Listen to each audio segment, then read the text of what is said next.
ceasefire, Ukrainian President Volodymyr Zelenskiy celebrated Easter with a message urging citizens not to lose hope for peace. Standing outside Kyiv's Sophia Cathedral, he said Ukraine continues to believe in each other and in eventual justice. Well, earlier, Ukrainian President Volodymyr Zelenskiy had accused Russia of faking a ceasefire during the Easter period while continuing its attacks on the front lines. On his social media, Zelensky said Russian forces kept up the advances and targeted Ukrainian troops overnight, despite trying to impersonate a truce. Russian President Vladimir Putin and Moscow Mayor Sergei Sobyanin attended an Easter service. Meanwhile, in the said service, Patriarch Kirill, the head of the Russian Orthodox Church and a loyal supporter of Putin, led the ceremony. Air raid sirens rang out in Kyiv and Kharkiv on the evening of April 19, just hours after President Putin declared a one-day Easter ceasefire in Ukraine. In Kyiv, the sirens lasted around 15 minutes, though no attacks followed. Here's what residents from Russia and Ukraine had to say about the Easter ceasefire.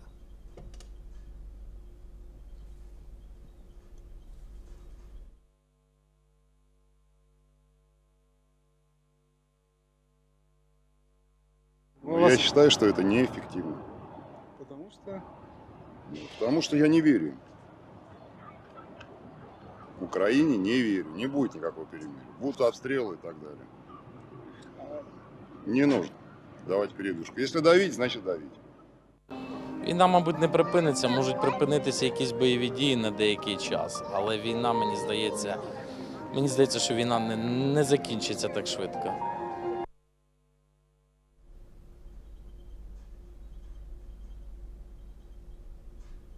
To this date, Russia and Ukraine, amidst their war, have had 4 total ceasefires. The first one followed the Minsk agreements in 2014. The second was for the Orthodox Christmas and lasted between 6 and 7 January 2023. The third ceasefire was declared in 2025 and lasted for 30 days from 18th of March to 17th of April in accordance with the Black Sea Agreement. And the fourth ceasefire was declared yesterday by Putin for Easter.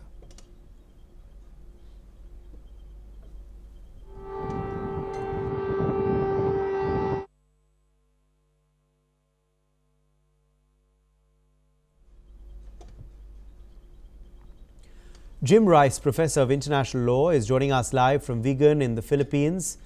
Jim Rice, thank you very much for being live with us today. What do you make of this ceasefire? What was the intention of declaring it by Vladimir Putin? And on ground now, what do you make of the reports from Ukraine saying that the ceasefire is actually not standing on ground? The ceasefire is being violated as we speak. Thanks very much for having me on. That's a really good question. I think basically that what Putin is doing is the height of hypocrisy. From the very beginning, the Russian forces have not observed the ceasefire at all. It's basically a propaganda ploy, and I think it's very important, and in such hypocrisy, I think it's very important to note that while Putin talks about humanitarian grounds, on Easter Sunday, just 1 week ago, when people were going to church on Palm Sunday, Putin's forces deliberately attacked civilians in Sumy, killing 35 people and injuring hundreds. Absolutely. Now, Jim Rice, at the end of the day, of course, where do you see the conflict headed? Do you believe this ceasefire shows that Russia is willing to negotiate? Or is this ceasefire just a sham, as you said earlier, and the war will continue? Where do we see the situation then headed?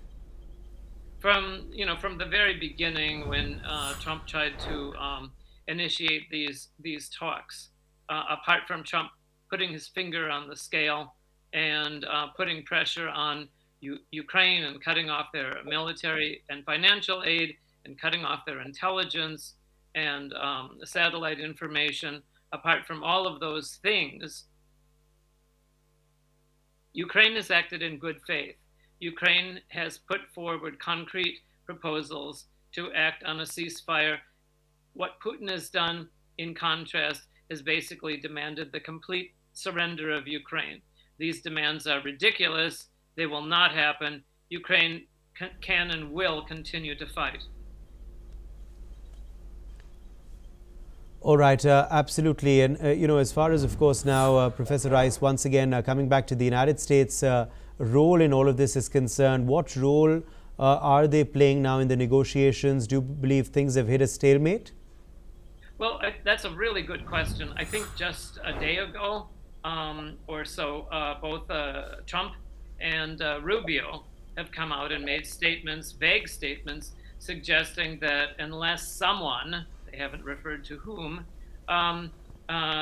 makes some concrete agreements, then the United States will just withdraw from the entire process. So I think actually this is the reason that Putin called for his fake ceasefire over Easter. All right, Professor Jim Rice, thank you very much for joining us with your perspective on that big story.